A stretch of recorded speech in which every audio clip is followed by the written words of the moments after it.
যে উদ্ভিদের দেহের কিছু কোষ রূপান্তরিত হয়ে একটা থলির মতো গঠন তৈরি করে, এই থলিটাকে আমরা বলি রেণুথলি বা অণুবীজ থলি বা স্পোরাঞ্জিয়াম। এই রেণুথলি বা অণুবীজ থলি বা স্পোরাঞ্জিয়াম নামক থলির ভেতরে কি তৈরি হবে? স্পোর তৈরি হবে। ঠিক আছে, তো এখন দেখো এই অণুবীজ থলি তো বুঝলাম, এরপর দেখো রেণুথলি বা অণুবীজ থলির ভেতরে যে স্পোর তৈরি হয় বা যে অণুবীজ তৈরি হয় সেগুলো তো নর্মাল অণুবীজ বা স্পোর। কিছু কিছু উদ্ভিদ আছে যাদের ক্ষেত্রে এই রেণুথলি বা অণুবীজ থলির ভেতরে অণুবীজ তৈরি হয় না। কিছু উদ্ভিদ আছে যাদের ক্ষেত্রে অণুবীজ থলির ভেতরে কি তৈরি হয় না? অণুবীজ তৈরি হয় না, অণুবীজ থলির বাহিরে অণুবীজ তৈরি হয়। যেরকম এই ছবিটার দিকে একটু তাকাও, এই ছবিটার দিকে একটু তাকাও, এই ছবিটার দিকে একটু পরে আসো, এখানে একটু বুঝাই বলি। ধরে নাও এটা একটা অণুবীজ থলি, কিন্তু এর ভেতরে কোনো অণুবীজ তৈরি হয় নাই। অণুবীজটা তৈরি হয়েছে কোথায়? বাইরে। ঠিক আছে, এখানে ধরে যে বাইরে এইভাবে কি তৈরি হয়েছে? অণুবীজ তৈরি হয়েছে। এগুলা কি? এক একটা অণুবীজ। ঠিক আছে, এগুলা কি? এক একটা অণুবীজ। ঠিক আছে, এইগুলা হচ্ছে এক একটা অণুবীজ। তো দেখো অণুবীজটা কি থলির ভেতরে তৈরি হয়েছে না বাইরে তৈরি হয়েছে? এই ছবিটাতে অণুবীজগুলা কি থলির ভেতরে তৈরি হয়েছে না বাইরে তৈরি হয়েছে? একটু কমেন্টে জানাও। এই ছবিটা কি দেখতে পাচ্ছ? অণুবীজগুলা বা স্পোরগুলা বা রেণুগুলা কি থলির ভেতরে তৈরি হয়েছে না বাইরে তৈরি হয়েছে? একটু কমেন্টে জানাও তো ভাইয়াপুরা একটু জানাও। আউটসাইড। আরিয়ান, নাবিহা, মাইশা, উদয়, অহনা, তাসনিম, মুনতাকা, নাজিব, নানজিবা, পল্লব, তানজিম, উদয়। ওকে, ভেরি গুড ভেরি গুড, বাইরে তৈরি হয়েছে। তো তোমরা বুঝতে পেরেছো। তো কিছু কিছু উদ্ভিদ আছে যাদের ক্ষেত্রে অণুবীজ বা স্পোরটা রেণুথলির ভেতরে তৈরি না হয় না, বা অর্থাৎ অণুবীজ থলির ভেতরে তৈরি হয় না, বাহিরে তৈরি হয়। এই ধরনের অণুবীজকে আমরা কি বলি জানো? এই ধরনের অণুবীজকে আমরা বলি বহি অণুবীজ। এই অণুবীজগুলোকে আমরা কি নাম দিই? এই অণুবীজগুলোকে আমরা সাধারণ অণুবীজ বলি না, কি বলি? বহি অণুবীজ। যেহেতু বাহিরে তৈরি হয়েছে তাই এদের নাম আমরা কি দিই? বহি অণুবীজ। কি বলি এদেরকে? বহি অণুবীজ বলি। তো বিভিন্ন ধরনের বহি অণুবীজ আছে। এর মধ্যে কিছু কিছু বহি অণুবীজকে নামকরণ করা হয়েছে কি হিসেবে জানো? কিছু কিছু বহি অণুবীজকে নামকরণ করা হয়েছে কনিডিয়া হিসেবে। কি হিসেবে? কনিডিয়াম। কিছু কিছু বহি অণুজীবকে, বিশেষ ধরনের বহি অণুবীজকে কি বলা হয়? বারবার আমি অণুজীব বলে ফেলছি, অণুজীব না কিন্তু, অণুবীজ। ঠিক আছে, কিছু কিছু বহি অণুবীজকে কি বলা হয় বা বহি স্পোরকে কি বলা হয়? কনিডিয়াম বলা হয়। এই কনিডিয়াম বলতে একটা অণুবীজকে বোঝায়। ঠিক আছে, কনিডিয়াম। একটু শব্দটা খেয়াল করো, আমি লিখছি এখানে একটু। কনিডিয়াম। কনিডিয়াম এটা হচ্ছে এক বচন। ঠিক আছে, এক বচনে আমরা কি বলি? কনিডিয়াম। ঠিক আছে, এক বচনে কি বলি? কনিডিয়াম। কনিডিয়াম শব্দটা হচ্ছে এক বচন, সিঙ্গুলার। ঠিক আছে, কনিডিয়াম শব্দটা হচ্ছে সিঙ্গুলার, এক বচন।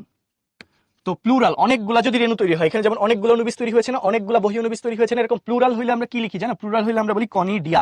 প্লুরাল হইলে কি বলি? কনিডিয়া। প্লুরাল হলে আমরা কি বলি? কনিডিয়া। এটা হচ্ছে কি? কনিডিয়া। তাহলে কি? কনিডিয়াটা হচ্ছে বহুবচন। ঠিক আছে, কনিডিয়া শব্দটা মনে রাখবে, এটা দ্বারা কি বোঝায়? বহুবচনকে বোঝায়। তোমরা অনেকেই কনফিউজড হও যে কোনটা কনিডিয়া কোনটা কনিডিয়াম। দুইটা একই জিনিস, এক বচনে একটা থাকলে বলি কনিডিয়াম, অনেকগুলো থাকলে বলি কনিডিয়া।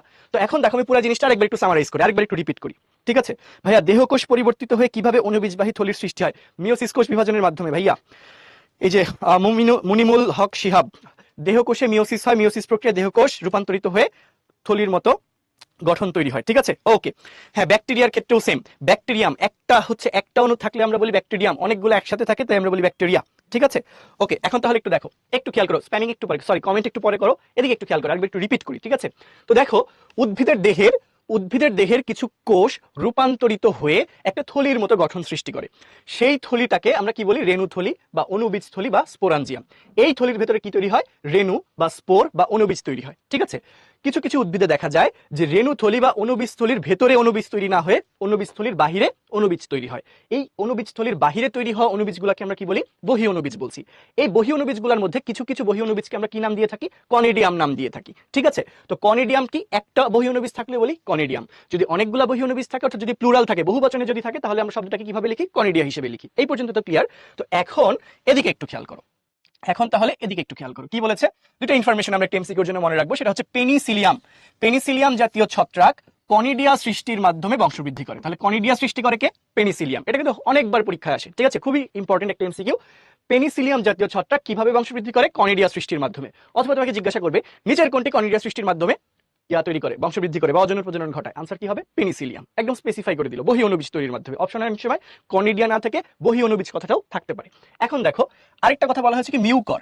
মিউকর এর ক্ষেত্রে কি তৈরি হয়? অণুবীজ তৈরি হয়, অসংখ্য অণুবীজ তৈরি হয়। ঠিক আছে, মিউকরে কি হয়? অসংখ্য অণুবীজ তৈরি হয়। এই যে আমরা বললাম না, রেণুথলির ভেতরে অনেকগুলা করে অণুবীজ তৈরি হবে, তো একটা রেণুথলিতে বেশিরভাগ সময় দেখা যায় একটা রেণুথলিতে অনেকগুলা রেণু বা অণুবীজ তৈরি হয়। কিন্তু কিছু কিছু ক্ষেত্রে দেখা যায় একটা রেণুথলি বা একটা অণুবীজ থলিতে একটা মাত্র অণুবীজ তৈরি হতে পারে, এরকমও ঘটনা দেখা যায়। ক্লিয়ার?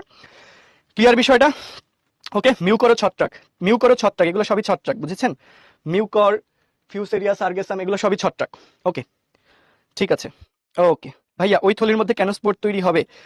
উদ্ভিদ কোষের কোন কোষগুলো স্পোর হিসেবে রূপান্তরিত হবে, ওই কোষগুলোকে কেন কনিডিয়া বলে? আচ্ছা, তোমার প্রশ্নগুলো খুবই স্পষ্ট যে ওই থলির মধ্যেই কেন স্পোর তৈরি হবে। এখন একটা সিম্পল, তুমি আমাকে আগে এইটা বোঝার জন্য তোমার শরীর থেকে একটা প্রশ্নের আনসার দাও। এই যে আমাদের চোখ, চোখ বাদ দাও, আমাদের হাত, ঠিক আছে, এই হাতটা এখানেই কেন? এই হাতটা এখানে তৈরি না হয়ে তো আরেকটু নিচেও তৈরি হতে পারতো। এখানে কাত তৈরি, এখান থেকে হাত বের হয়েছে না, এখানেই কেন হাত আছে? এখান থেকেও তো হাত বের হতে পারতো, এটা হয়নি কেন? ঠিক আছে, আদিত্য পাল, তোমার কোন মেসেজে রিপ্লাই দিইনি, তুমি কি জিজ্ঞাসা করেছো?